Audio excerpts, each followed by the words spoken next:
નમસ્કાર દર્શક મિત્રો, હું પીનલ આપનું સ્વાગત કરું છું। બજેટને લઈને સવારથી જ આપની સાથે ચર્ચા કરી રહ્યા છે, સાથે જ બજેટની વિગતવાર માહિતી આપને આપવાનો પ્રયાસ કરી રહ્યા છે। ઘણા બધા સમયથી રાહ જોવાઈ રહી હતી આ બજેટની, ખાસ કરીને જ્યારે કોરોના કાળને એટલે કે ત્રીજી લહેરની વચ્ચે આ બજેટ રજૂ કરવામાં આવ્યો છે, ત્યારે ઘણા અલગ અલગ ક્ષેત્રોને ઘણી આશાઓ હતી, અપેક્ષા હતી આ બજેટની સાથે। શું દરેકે દરેક ક્ષેત્રની જે આશાઓ અપેક્ષાઓ પર ખરો ઉતર્યો છે આ બજેટ, તેના વિશે કરીશું વાત। અને તેની સાથે જે ખાસ કરીને બજેટમાં જોવામાં આવતું હોય છે, ટેક્સને લઈને કોઈ રાહત કે પછી ટેક્સમાં જે પ્રકારના ચેન્જીસ જોવા મળતા હોય છે તેની સીધી અસર કોમન મેન પર થતી હોય છે, ત્યારે કઈ રીતના ચેન્જીસ કરવામાં આવ્યા છે અને તેની સાથે જ જે પ્રકારની પ્રતિક્રિયા અત્યાર સુધી મળી રહી છે, જેમાં લોકો જે પ્રકારે જણાવી રહ્યા છે ઓવરઓલ ગુડ બજેટ અને કહેવામાં આવી રહ્યું છે, પરંતુ ક્યાંક ને ક્યાંક હંમેશાથી કોઈ પણ અલગ અલગ ક્ષેત્રોમાં નિરાશા તો જોવા મળતી જ હોય છે। જ્યારે કે જીએસટીની આવક હોવા છતાં પણ જ્યારે ટેક્સમાં કોઈ રાહત નથી આપવામાં આવી, ત્યારે ક્યાંક ને ક્યાંક કોમન મેન નિરાશ પણ જોવા મળ્યું છે, પરંતુ તેની સાથે જ જ્યારે કોઈ વધારાનો ટેક્સ નથી નાખવામાં આવ્યો તો તેને લઈને પણ એક રાહતના સમાચારો જોવા મળી રહ્યા છે અલગ અલગ ક્ષેત્રોમાં, જેમાં પણ ખાસ કરીને એમએસએમઈ અને ડિફેન્સ જે ક્ષેત્રો છે જેમાં સરકાર ઘણા સમયથી કહી શકાય છે કે વધુ ધ્યાન આપી રહી છે, ત્યારે વધુ ધ્યાન તે ક્ષેત્રો પર આપવામાં આવ્યો છે। ટેક્સને લઈને શું ચેન્જીસ જોવા મળી રહ્યા છે તેના પર કરીશું વાત, અને તેની સાથે જ કોમન મેન માટે આ બજેટ કેવો કહી શકાય છે તેના વિશે કરીશું વાત, અને વિગતવાર જે બજેટ છે તેને સમજવાનો પ્રયાસ કરીશું, જેની માટે મારી સાથે જોડાયા છે બિઝનેસ કન્સલ્ટન્ટ છે હરીન પંડ્યાજી, અને તેની સાથે છે સીએ ચંદન પટેલ। આ બંનેનું સ્વાગત છે। Thank you. ચિંતનભાઈ, સૌથી પહેલા જે તમામ બજેટની હાઇલાઇટ્સ આપણે જોઈ છે, જે રીતે બજેટ રજૂ કરવામાં આવ્યો છે અને જે પ્રકારની પ્રતિક્રિયાઓ આવી રહી છે કે ક્યાંક ને ક્યાંક જે રીતે લોકો જણાવી રહ્યા છે કે ઓવરઓલ ગુડ બજેટ લોકો કહી રહ્યા છે, તેની સાથે ખાસ કરીને ઇન્ફ્રાસ્ટ્રક્ચર ઉદ્યોગો માટે આ ખૂબ જ સારું બજેટ કહેવામાં આવી રહ્યું છે। આપની રીતે અત્યારે આ બજેટ પર આપની પ્રથમ પ્રતિક્રિયા શું છે? બજેટ માટે એક્સપેક્ટેશન્સ એ ઘણા વધારે હતા, અને જ્યારે પ્રોવાઇડેડ કાલે જ્યારે ઇકોનોમિક સર્વે આવ્યું, એ ઇકોનોમિક સર્વેમાં જ્યારે આપણે ફિગર્સ જોઈએ તો એવું લાગ્યું કે India is doing very good, progress બહુ સરસ છે, અને revenue collection is doing very good. તો પૈસા વધ્યા છે ઘણા બધા, તો પ્રોબેબિલિટી આ વખતે કોવિડના કારણે જે ઇન્ડસ્ટ્રીઝ અફેક્ટ હશે એના માટે ઘણા ચેન્જીસ હશે। ઇલેક્શનના કારણે એવું લાગતું હતું કે કદાચ એ બહુ બધા ચેન્જીસ કર્યા હશે બેનિફિટ માટે, પણ મારું એવું મારી પ્રતિક્રિયા એવી છે કે બજેટમાં જે એક્સપેક્ટેશન હતું એ કમ્પેર ટુ ચેન્જીસ બહુ નથી, બહુ ઓછા ચેન્જીસ છે। હા, ઘણી બધી એવું થતું હોય છે કે બજેટની સ્પીચમાં ચેન્જીસ નથી આવતા હોતા, પણ જ્યારે ફાઇનાન્સ બિલ આવે ને, એ ફાઇનાન્સ બિલની અંદર ચેન્જ થતા હોય છે, તો હજુ ફાઇનાન્સ બિલ જોવાનું બાકી છે અમારે વર્ડ ટુ વર્ડ, પણ સ્પીચને જે પ્રમાણે એનાલિસિસ કરી છે એ સ્પીચના એનાલિસિસ પ્રમાણે બજેટમાં જે ચેન્જીસ થવા જોઈએ, જે હોવા જોઈએ એવા ખાસ ચેન્જીસ નથી।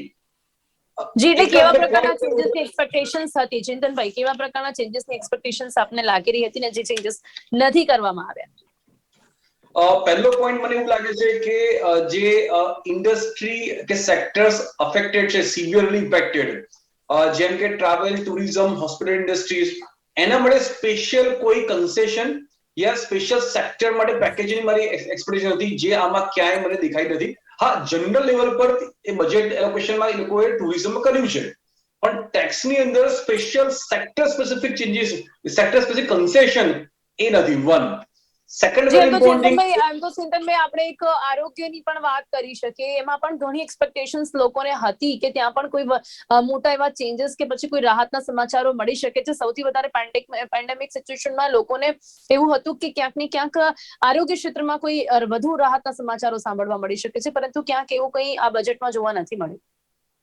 સાચી વાત છે, એટલે કારણ કે સેક્શન 80C જે છે ને, એ 80C માં 1.5 લાખ લિમિટ હતી, એટલે એવું હતું કે 80C કે 80D, એમાં 80D is four premium, medical insurance premium, તો મેડિકલ પ્રીમિયમમાં કે લાઈફ ઇન્સ્યોરન્સ પ્રીમિયમ, એ બંનેમાં ક્યાંક ડિડક્શનની અમાઉન્ટ વધશે એવી અપેક્ષા હતી। સી, ટેક્સ સ્લેબના ચેન્જ થશે એવું લાગતું બહુ નહોતું, કારણ કે ઓલરેડી એ ટેક્સ સ્લેબ ઘણા જ વધી ગયા છે, ટેક્સ રેટ પણ બહુ ઓછો છે, તો એમાં ચેન્જ થયું નથી, પણ ડિડક્શન્સમાં, મેડિકલ ઇન્સ્યોરન્સ પ્રીમિયમમાં તમે જે વાત કરી હેલ્થ ઇન્સ્યોરન્સ રિલેટેડ કોઈક ટેક્સ બેનિફિટ આવશે એવું અંદર લાગી રહ્યું હતું, એ નથી। બીજી વસ્તુ એવું છે કે કોવિડના જે ખર્ચા કર્યા હોય, જે લોકોએ કોવિડ એક્સપેન્ડિચર કરવો પડ્યો અને એમની પાસે ઇન્સ્યોરન્સ લીધું નહોતું, ઇન્સ્યોરન્સ લીધું નહોતું, એવા લોકો માટે ડિડક્શન આવશે એવું લાગતું હતું, પણ એ પણ આવ્યું નથી। તો આ બે કે ત્રણ પોઈન્ટ એવા છે જેમાં મને લાગે છે ત્યાં સુધીમાં કે કદાચ બજેટની અંદર એ પ્રોવિઝન્સ હોવી જોઈએ, પણ એમાં ક્યાંય એવું લાગ્યું નથી। જી, ઓકે, તો હવે હરીનભાઈ, બિઝનેસ પર્સપેક્ટિવ થી જો જોવા જઈએ તો આપને આ બજેટ કેવું લાગ્યું છે? ઓવરઓલ બજેટ પર આપની પ્રથમ પ્રતિક્રિયા શું છે? બજેટ આ વખતે ખૂબ જ સામાન્ય રહ્યું છે અને કોઈ એવા ડ્રાસ્ટિક ચેન્જીસ આ બજેટની અંદર કોઈ બિઝનેસમેનને લગતા કે નોકરિયાત વર્ગને લગતા કે મધ્યમ વર્ગને લગતા કોઈ પણ ફાયદા આ બજેટમાં ડાયરેક્ટલી જોવા નથી મળી રહ્યા. જે એક્સપેક્ટેડ પણ હતું જ કે દર વખતે આપણે પેન્ડેમિક પછીના જે પણ બજેટ રજૂ થયા એ પછી આપણી અપેક્ષાઓ એવી જ રહી હતી કે ઘણી બધી રાહત મળે, પણ દર વખતે રાહત આપવી એ કદાચ સરકાર તરફથી પણ પોસિબલ ન હોઈ શકે. એટલા માટે જ આ બજેટ મારા ખ્યાલ પ્રમાણે ખૂબ જ સામાન્ય રહ્યું છે. પણ યસ, અમુક પણ હરીનભાઈ, જે પોસિબલ રાહત આપી શકાય એટલી પણ આપવામાં આવી છે ખરી, આપને લાગે છે? માની ના, લઈએ કે એટલી દર પણ વખતે સરકાર રાહત આપે એ પોસિબલ ના હોઈ શકે, પણ પોસિબિલિટીઝ જે હોય એટલી રાહત પણ આપવામાં આવી છે કે કેમ? ના, મારા મત પ્રમાણે એટલી પણ રાહત આપવામાં આવી નથી. જેમ કે ટેક્સેશન સ્લેબ પણ ખૂબ જ ઊંચા છે અત્યારે. એટલા માટે જ કદાચ એની અંદર કોઈ પણ પ્રકારના ચેન્જીસ આવ્યા નથી. બે પ્રકારની અલગ અલગ ટેક્સેશન સિસ્ટમ પણ આપણે થોડા વખત પહેલા ઇન્ટ્રોડ્યુસ કરી દીધી હતી. એટલે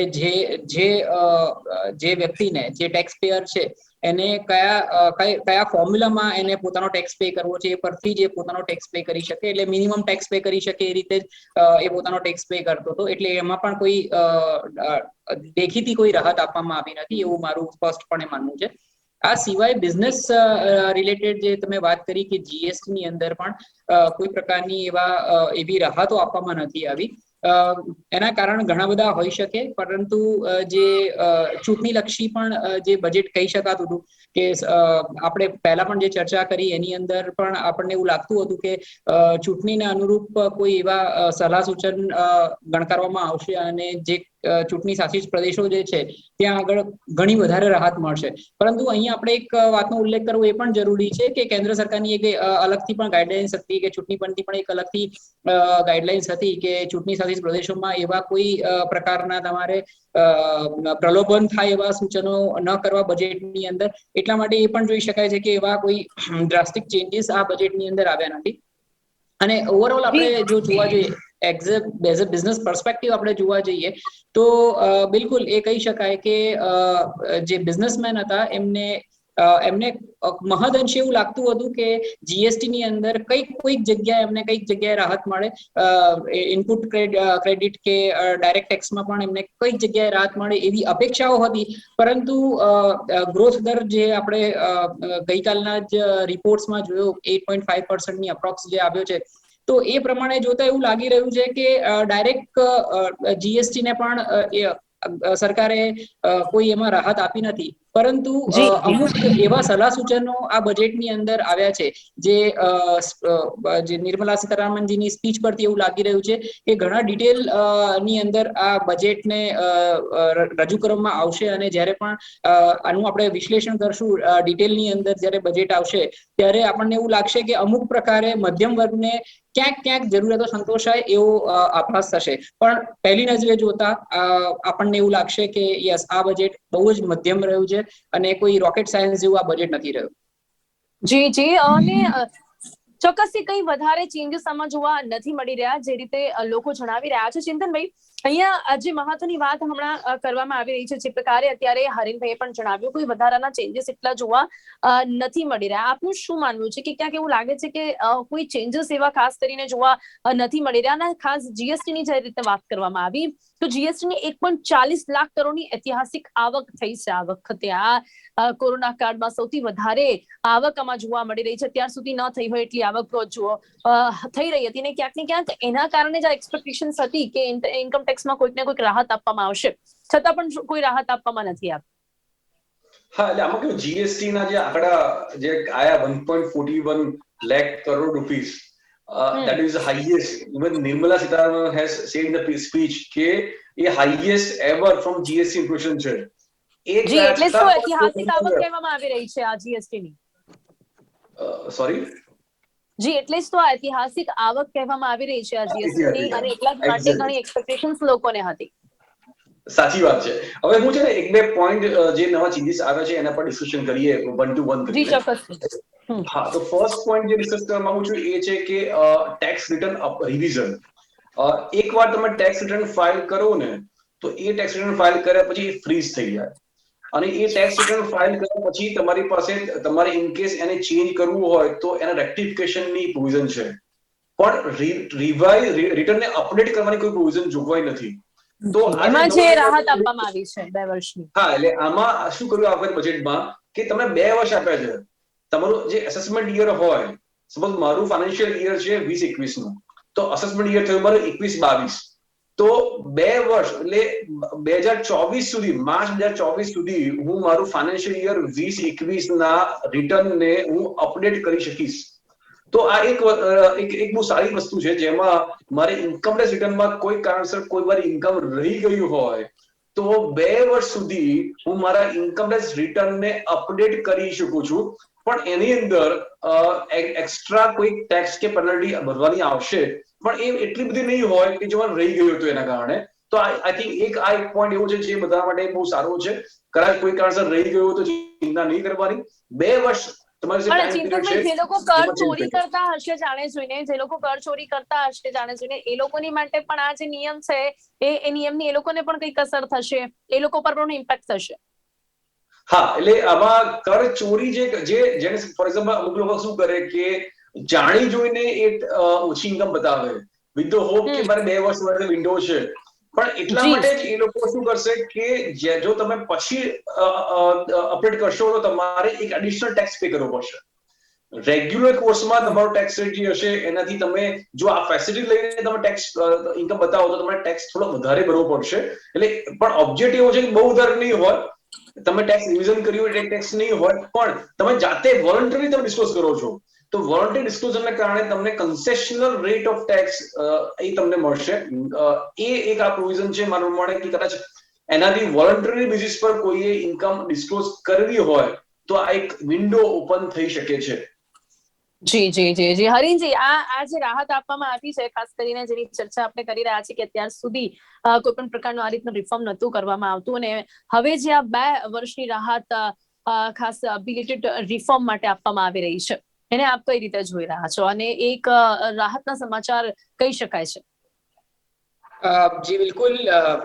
જે આ જે રાહત જે છે એ એવા ટેક્સ પેયરો માટે છે કે ઘણા બધા ટેક્સ પેયર એવા છે કે જે પોતાનું ઇન્કમ ટેક્સ રિટર્ન પોતે જાતે જ ફાઇલ કરતા હોય છે, અને એમાં જ ઘણી વખત પ્રોપર ન કેલ્ક્યુલેશન થવાને કારણે તે લોકોને તકલીફ પડતી હોય છે.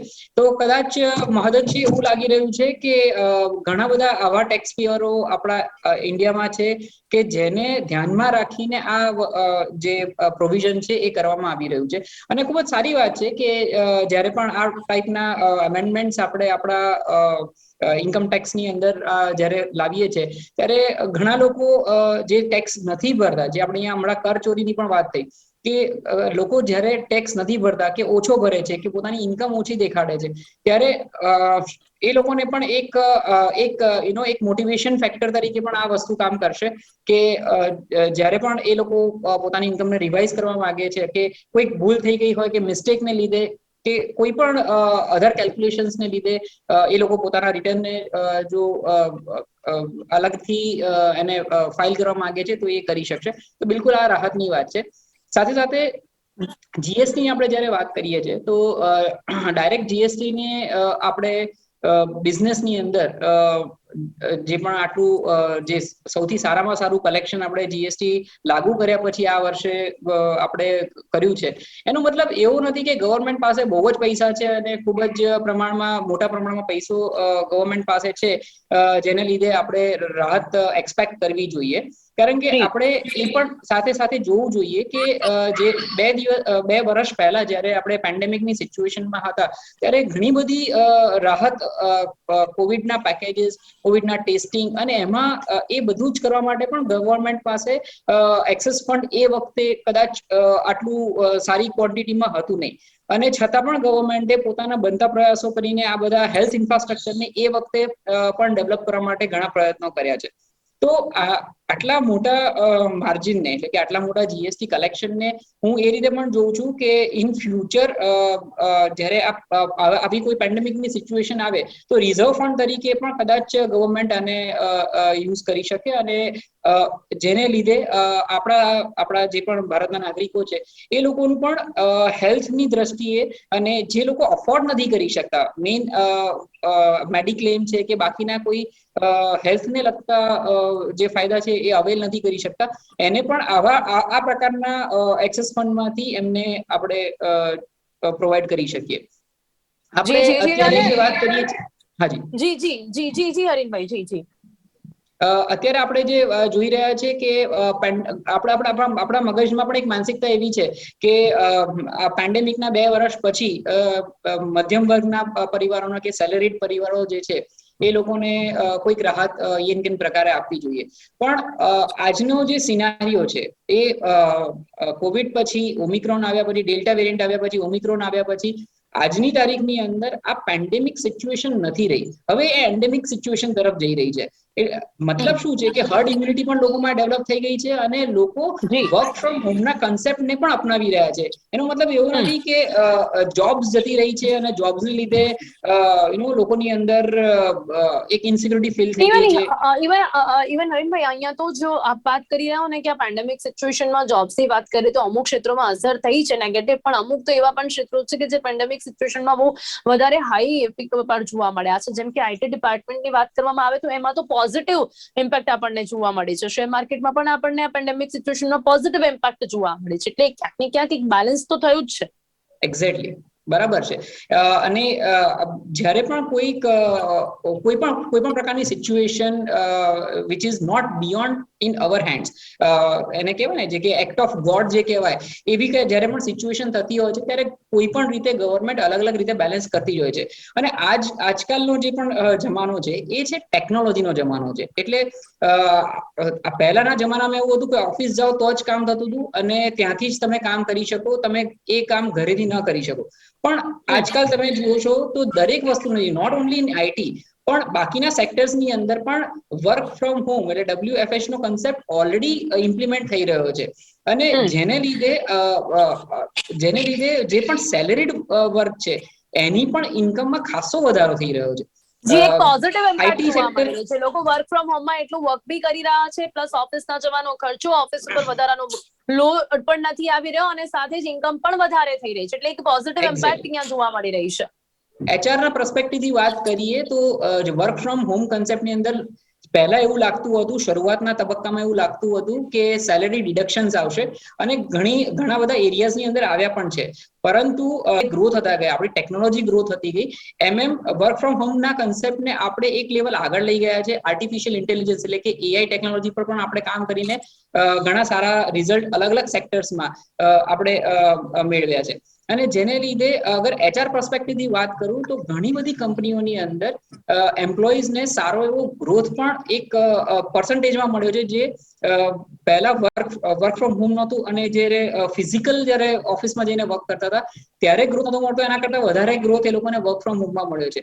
અને એનાથી કંપનીને પણ ફાયદો થયો છે કે કંપનીના પણ ખર્ચા જે છે, બર્ડન છે, ઓછું થયું છે. કંપનીના એક્સપેન્ડિચરમાં ઘટાડો થયો છે, જેમથી ઘણી બધી કંપનીઓ પ્રોફિટેબલ કંપનીઓ બની ગઈ છે. અહીંયા એક ડિફેન્સ સેક્ટરની પણ વાત આવે કે ડિફેન્સ સેક્ટરની અંદર પણ જ્યારે આપણે વાત કરીએ છીએ ત્યારે આ બજેટની અંદર ડિફેન્સને પણ એક બહુ જ સારા આયામ તરીકે પેશ કરવામાં આવ્યું છે.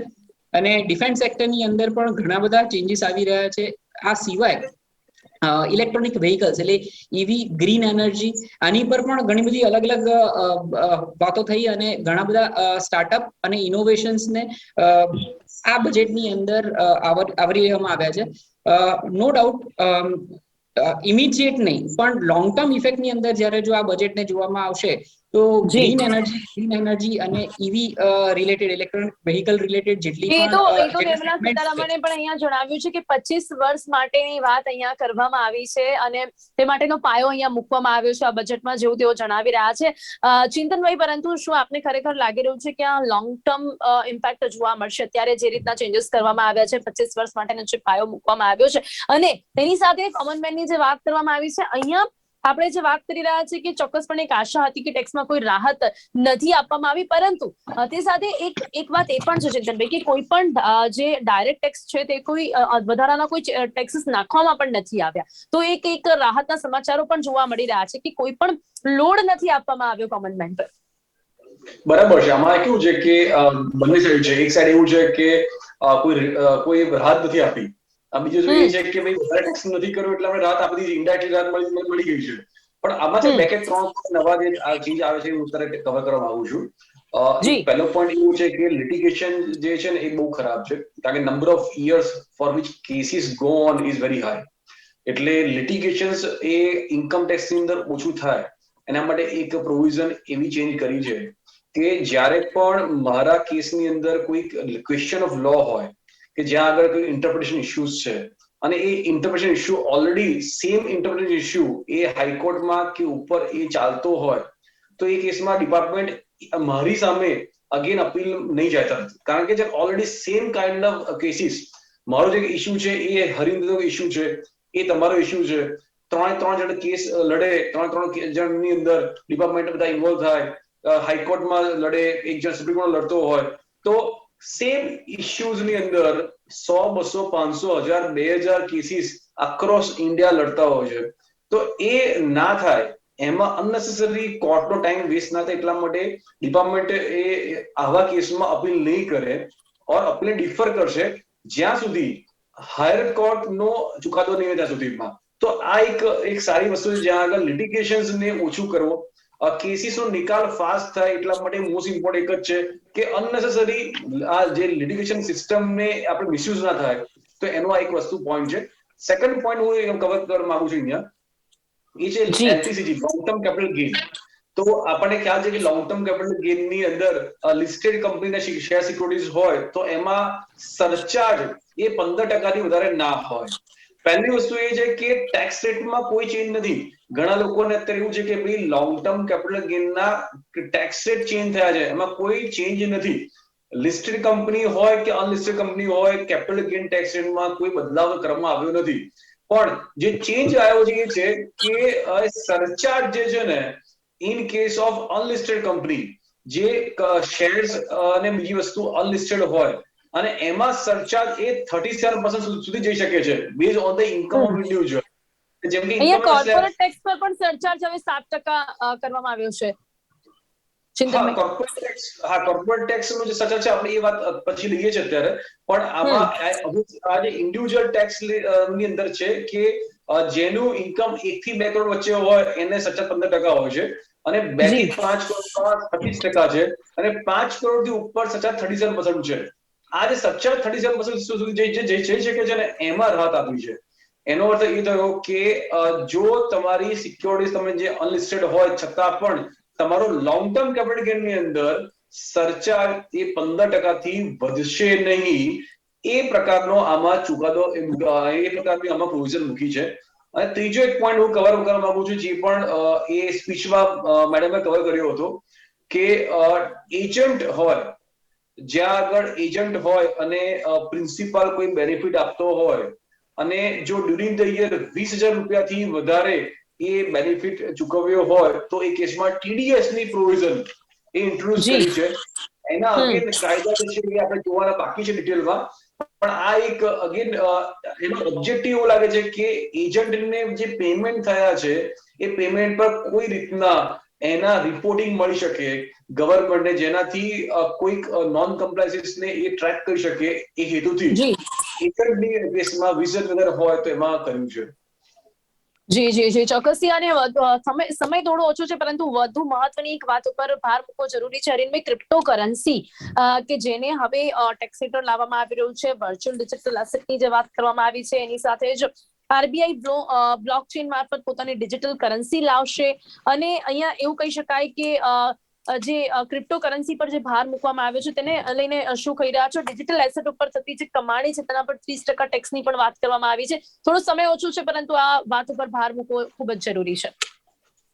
બિલકુલ મારું એકદમ ચોક્કસપણે માનવું છે કે નેક્સ્ટ ફ્યુચર જે છે એ ક્રિપ્ટો કરન્સીઝ અને ડિજિટલ એસેટ્સ જે કહેવાય એનએફટી કહેવાય, ક્રિપ્ટોકરન્સી કહેવાય, અને આ બધાની પાછળનો જે હાથ છે એ કહેવાય છે બ્લોકચેન ટેકનોલોજી. એટલે કે આર્ટિફિશિયલ ઇન્ટેલિજન્સ અને બ્લોકચેન ટેકનોલોજી ઉપર આપણી સરકાર હવે કામ કરવાની છે એ જાણીને ખૂબ જ આનંદ થયો. કારણ કે શ્રીમતી સીતારામનના જે બજેટના ભાષણની અંદર પણ એ વસ્તુ જાણવા મળી છે કે આરબીઆઈ પણ પોતાનો એક ડિજિટલ રૂપી આ વખતે લોન્ચ કરવા જઈ રહી છે. એનો મતલબ એ થયો કે આપણી ઇન્ડિયન ગવર્મેન્ટ પણ બ્લોકચેન ટેકનોલોજીને ધીરે ધીરે અપનાવી રહી છે, જે ફ્યુચર ટેકનોલોજી. નો ડાઉટ આની અંદર 30% ટેક્સ સ્લેબ છે એ બહુ જ વધારે છે, બહુ જ હાઈ છે. અને ગિફ્ટિંગની અંદર કે આજે કોઈ પણ વ્યક્તિ એક બીજી વ્યક્તિને cryptocurrency as a gift provide કરતો હોય તો પણ એ ટેક્સ રિજીમની અંદર જ આવશે. એ પણ ખૂબ જ વધારે છે. પરંતુ અહીં અત્યારે આ વસ્તુને એક પોઝિટિવ રીતે એ રીતે જોઈ શકાય કે આપણે આ વસ્તુઓ પર કામ કરવાનું શરૂ કર્યું છે. ક્રિપ્ટોકરન્સી છેલ્લા 2-3 વર્ષમાં ખૂબ જ ઇન્ડિયાની અંદર જોરશોરથી ગવાઈ રહ્યું છે. પરંતુ ક્રિપ્ટોકરન્સીનું ઇન્વેન્શન તો છેલ્લા 10 વર્ષ પહેલાનું છે.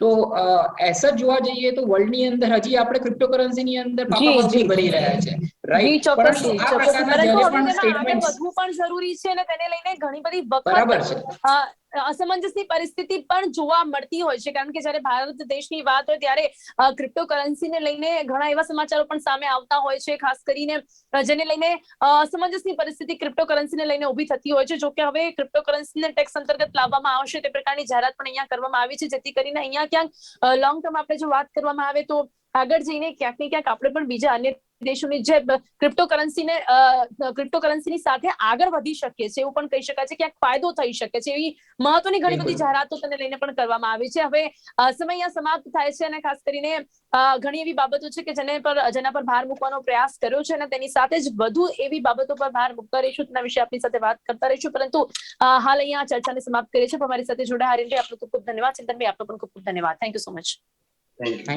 Thank you. તો બજેટને લઈને વધુ જે માહિતી છે તે આપને આપતા રહીશું અને તેની સાથે જ જે ક્ષેત્રમાં વધુ મહત્વની જાહેરાતો કરવામાં આવી છે તેના જે નિષ્ણાતો છે તેની સાથે વાતચીત કરતા રહીશું. પરંતુ હાલ સમય થયો છે રજા લેવાનો. નમસ્કાર.